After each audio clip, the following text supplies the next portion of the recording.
नाज़रीन, अहम खबर यह है कि गवर्नर सिंध इमरान इस्माइल इस्लामाबाद रवाना हो गए। कल वज़ीर आज़म इमरान खान से मुलाकात मुतवक्के है। इस मुलाकात में सेनेट इंतखाबात के नताइज, अपोजिशन लीडर सिंध असम्बली के मामले और सिंध की सियासी सूरत हाल पर बातचीत की जाएगी। इसी पर बात करने के लिए किरण खान हमारे साथ मौजूद हैं। किरण, बताइएगा गवर्नर सिंध कब रवाना हुए हैं और अहम मुलाकातें भी मुतवक्के हैं? जी बिल्कुल, अब से कुछ देर पहले गवर्नर सिंध इस्लामाबाद के लिए रवाना हुए हैं और कल वज़ीर आज़म इमरान खान से गवर्नर सिंध की मुलाकात है, जिसमें जो है मुख्तलिफ अमूर पर तबादला ख्याल किया जाएगा। स्पेशली जो सेनेट इंतखाबात हुए हैं उसके बाद जो नताइज सामने आए हैं उस पर भी बातचीत होगी, जबकि अपोजिशन लीडर की जो मुंतकली दोबारा अस्पताल से जेल हुई है उस पर भी तफसीली गौर व खौज किया जाएगा। जी बहुत शुक्रिया किरण खान, आपने आगाह किया। नाज़रीन, अहम खबर ये भी है कि पीडीएम ने एक बार फिर वज़ीर आज़म से मुस्ताफ़ी होने का मुतालबा कर दिया। इस्लामाबाद में न्यूज़ कॉन्फ्रेंस में शाहिद खाकान अब्बासी ने कहा कि वज़ीर आज़म ऐवान का एतमाद खो चुके हैं, नए इंतखाबात का इनकाद नागुज़ीर है। राजा परवेज़ अशरफ का कहना था कि कौमी असम्बली ने वज़ीर आज़म पर इजहार अदम एतमाद कर दिया है। पीडीएम रहनुमाओं की जानिब से मज़ीद क्या कहा गया, आप भी देखिए। कौमी असम्बली के इजलास को जिसने कई दिन और चलना था, अचानक स्पीकर ने ख़त्म कर दिया और जिस तरह चोर भागते हैं इस तरह कौमी असम्बली का स्पीकर डाई से भागा।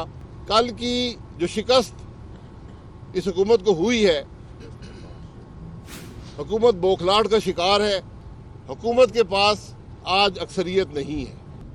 आज सिर्फ एक रास्ता है और वो नए इलेक्शन में है। जितनी जल्दी ये करेंगे ये सियासी बहरान ख़त्म होगा, वरना ना मुल्क चलेगा, ना ये पार्लियामान चलेगी, ना मईशत चलेगी और अवाम को मजीद महंगाई का सामना करना पड़ेगा। पाकिस्तान की कौमी असम्बली ने उन पर अदम एतमाद कर दिया है। जो शख्स ये कहा करता था कि अगर 10 आदमी भी खड़े होकर गो इमरान गो का नारा लगाएंगे तो मैं हुकूमत छोड़ के घर चला जाऊंगा, आज तो कौमी असम्बली के 17 उनकी अपनी पार्टी के मेंबरान ने गो इमरान गो का नारा लगा दिया है। ये कह देना कि मैं चूहों की तरह हुकूमत नहीं करना चाहता, तो देखिए अगर आप चूहों की तरह नहीं करना चाहते तो फिर शेरों का तो एक ही तरीका है कि आप आए कौम के सामने, इस्तीफा दें और मैदान में जाकर पाकिस्तान के अवाम के मैदान में जाएं और वहां अपने आप को पेश करें। तो दूसरी जानिब वफाकी वज़ीर असद उमर का ट्विटर पैगाम में कहना है कि एक तरफ इमरान खान जो बिना कानूनी दबाव व एतमाद का वोट लेने का फैसला करते हैं, तो दूसरी तरफ अखलाकियात का ये हाल है कि ज़मीर की बोली लगाकर वोट खरीदे जा रहे हैं। मजीद कहा कि इससे ज़्यादा स्याह और सफ़ेद का फ़र्क मुमकिन नहीं है। आपको अहम खबर से आगाह कर रहे हैं कि वफाकी वज़ीर असद उमर का ट्विटर पैगाम में ये कहना है कि एक तरफ इमरान खान जो बिना कानूनी दबाव एतमाद का वोट लेने का फ़ैसला कर रहे हैं और दूसरी जानिब सूरत हाल ये है कि अखलाकियात का ये हाल है कि ज़मीर की बोली लगाकर वोट्स खरीदे जा रहे हैं। और आगे बढ़ते हुए खबर आपको देंगे कि नून लीग के रहनुमा हमजा शहबाज ने यह कहा है कि सेनेट इलेक्शन में अरकान असेंबली ने ज़मीर की आवाज़ पर वोट दिया है। लाहौर की एहतसाब अदालत के बाहर मीडिया से गुफ्तगू में हमजा शहबाज ने कहा कि महंगाई ने आवाम का जीना मुहाल कर दिया है। ये भी कहा कि पीडीएम इजलास में अहम फैसले होंगे। मजीद क्या कहा, आप भी सुनिए। जब आप आवाम के जो मसाइल हैं, महंगाई, बेरोजगारी, आवाम की फलाह बहबूद के लिए आप कुछ नहीं करेंगे तो फिर ऐसे ही फैसले होते हैं। तो मेरे दोस्तों, ये इलेक्शन को आप उस नज़र से न देखें कि आज आवाम की उमंगों के मुताबिक कौमी असम्बली के जो मेंबरान हैं उन्होंने अपने ज़मीर के मुताबिक फैसला। तो नाज़रीन, सेनेट इंतखाबात में बड़े अपसेट और होम ग्राउंड पर पार्टीज की कामयाबी ने दिलचस्प सूरत हाल पैदा कर दी है। इस्लामाबाद से पीपल्स पार्टी ने बड़ी नशिस्त जीत ली, जबकि खैबर पख्तूनख्वा में पीटीआई का राज है। सिंध से पीपल्स पार्टी ने मैदान मारा। सूबों में कामयाबी और ऐवान में पार्टी पोजीशन का अहवाल इस खुसूसी वर्चुअल रिपोर्ट में देखिए। नाज़रीन, बड़ा ऐवान, बड़ा मुकाबला, बड़ा अपसेट हो गया। इस्लामाबाद से सेनेट की जनरल नशिस्त पर पीडीएम के उम्मीदवार यूसुफ रजा गैलानी ने हुकूमती उम्मीदवार अब्दुल हफीज शेख को शिकस्त दे दी। खातीन नशिस्त पर पाकिस्तान तहरीक इंसाफ की फौजिया अरशद ने मुस्लिम लीग नून की फरजाना कौसर को पिछाड़ दिया।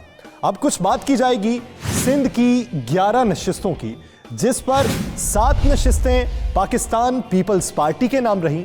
पाकिस्तान तहरीक इंसाफ 2 नशिस्तें ले उड़ी, जबकि एमक्यूएम उम्मीदवारों ने भी 2 सीटों पर कामयाबी समेटी है।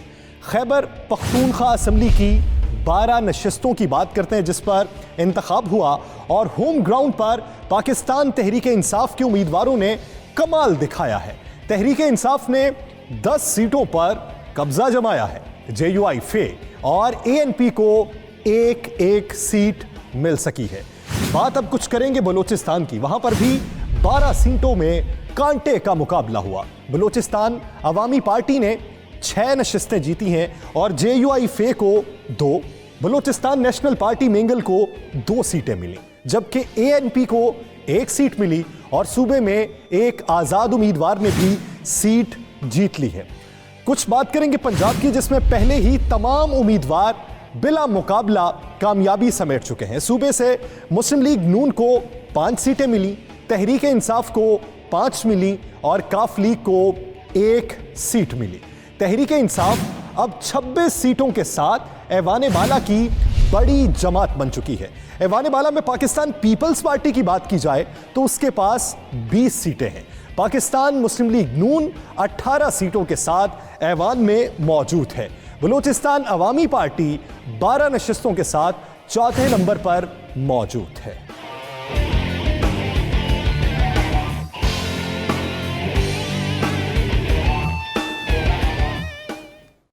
नाज़रीन, खबर ये भी है कि सेनेट इलेक्शन में बड़े अपसेट के बाद सरमायाकार भी मोहतात हो चुके हैं। पाकिस्तान स्टॉक एक्सचेंज में शेयर्स की कीमतों में कमी देखी जा रही है। इस वक्त स्टॉक मार्केट में क्या सूरत हाल है, ये जानते हैं नुमाइंदा 92 न्यूज़ शराज अहमद से। शराज अहमद, बताइएगा। जी बिल्कुल, कारोबारी हफ्ते के चौथे रोज़ स्टॉक मार्केट में ज़बरदस्त मंदी देखी गई। ट्रेडिंग के आगाज़ के साथ ही 100 इंडेक्स में 1000 से ज़ायद पॉइंट्स की कमी नोट की गई और 100 इंडेक्स 45,100 पॉइंट्स की सतह पर ट्रेड होता हुआ देखा गया। लेकिन वक्त के साथ साथ इसमें कुछ रिकवरी देखी जा रही है और इस वक्त 100 इंडेक्स 45,600 पॉइंट्स की सतह पर ट्रेड होता हुआ देखा जा रहा है। मार्केट ने जो पॉइंट्स लॉस किए थे उसमें कुछ रिकवरी देखी जा रही है और इस वक्त 100 इंडेक्स 600 पॉइंट्स माइनस की सतह पर ट्रेड होती हुई देखी जा रही है।